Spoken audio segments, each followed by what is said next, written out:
കുത്തുപറമ്പ് സമരനായകൻ പുഷ്പൻ അന്തരിച്ചിരിക്കുന്നു. 54 വയസ്സായിരുന്നു. 1994 കുത്തുപറമ്പ് വെടിവെപ്പിൽ പരിക്കേറ്റ് കിടപ്പിലായിരുന്നു. സ്വകാര്യ ആശുപത്രിയിൽ വെച്ചായിരുന്നു അന്ത്യം സംഭവിച്ചത്.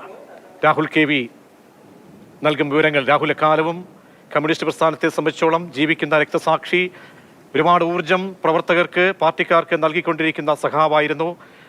30 വർഷമായി കിടക്കയിലായിരുന്നു. എപ്പോഴായിരുന്നു ഈ അസുഖം മൂർച്ഛിക്കുന്നതും മരണം സംഭവിക്കുന്നതും? ആശുപത്രിയിൽ ആണോ ഇപ്പോൾ മൃതദേഹമുള്ളത്?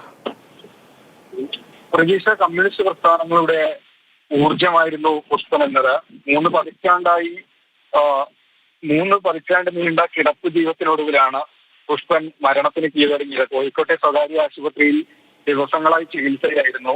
3:30 മരണം സംഭവിച്ചത്. ആഗസ്റ്റ് 2 വൈകിട്ടാണ് അതീവ ഗുരുതരാവസ്ഥയിൽ പുഷ്പനെ ആശുപത്രിയിൽ പ്രവേശിപ്പിച്ചത്. ചികിത്സയിലിരിക്കെ തന്നെ ഹൃദയാഘാതം ഉണ്ടായതിനെ തുടർന്ന് വെന്റിലേറ്ററിലേക്ക് മാറ്റി. 1994 നവംബർ 25 ഈ ചരിത്ര പ്രാധാന്യമുള്ള സംഭവം ഉണ്ടാകുന്നത്.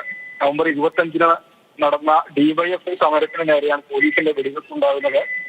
സുഷുമ്ന നാടി തകർന്ന് 24-ാം വയസ്സിൽ കിടപ്പിലായതാണ് പുഷ്പൻ.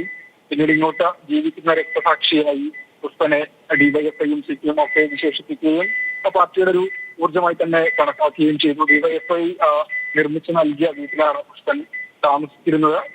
അസുഖബാധിതനായ ഓരോ തവണയും അദ്ദേഹം ഊർജ്ജസ്വലനായൊക്കെ തിരിച്ചു വരികയും ചെയ്തിരുന്നു. CPMന്റെ നോർത്ത് മേനമ്പ്രം ബ്രാഞ്ചംഗം കൂടിയായിരുന്നു. ഒപ്പം തന്നെയാണ് പുഷ്പനെ കാണാൻ മുമ്പ് ചെഗുവേരയുടെ മകൾ കലീഡ ചെഗുവേര ഉൾപ്പെടെ അനേകായിരങ്ങൾ ഇതുവരെ വീട്ടിലെത്തുകയും ഒക്കെ തന്നെ ചെയ്യുകയും ചെയ്തിരുന്നു. ബാലസംഘത്തിലൂടെയാണ് ഇടതുപക്ഷ ആശയം ആ ഒരു പ്രസ്ഥാനത്തിന്റെ ഭാഗമായി രാഹുൽ KV